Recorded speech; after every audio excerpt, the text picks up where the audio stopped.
If you find history boring, this book might actually help you change your mind. I recently read Red Notice by Bill Browder, and this book has been sitting on my shelf for years. I thrifted it because I wanted it to be a part of my ever ongoing collection of what it was like to live and work in Moscow in the 1990s. And this book is a perfect book to read if you're looking for that sliver of time, because Bill Browder is actually still very much a part of the conversations around modern Russia because of what happened to him in this book. And let's get into it. Now, this book looks at the beginning of Bill Browder's career and life as he gets into the massive financial world, and he decides he wants to get into a specific niche in Eastern Europe, and that takes him all the way to Moscow in the 80s and 90s, and he becomes one of the biggest hedge fund managers in the country. And if you know anything about Russia during the 1990s, it was a very chaotic and turbulent place, specifically after it was trying to build itself after the collapse of the Soviet Union, and the economic system was just an absolute chaos. Now, during the time that he was managing this hedge fund, he started to run up against the oligarchical system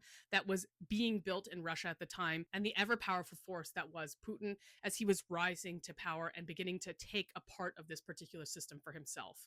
Now, without giving too much away, this book deals with high levels of corruption, fear, suspicion, state terror, and murder. And even though the beginning of this book was a little bit difficult to read, especially for someone who doesn't have any background in finance, so if I'm even saying anything incorrectly, I wouldn't be surprised because I barely learned anything on the financial side. Outside of that, the book is fascinating and it hits you hard and fast. Once shit hits the fan for Bill Browder and his team, if you've read this book and there was other books in this sort of transition period in Eastern Europe, post-Soviet Union, post-communism, that you think might be interesting for me to read, let me know in the comments. If you like hearing about reviews of books like this, I read lots of nonfiction and history, so drop me a follow, and I'll see you in the comments.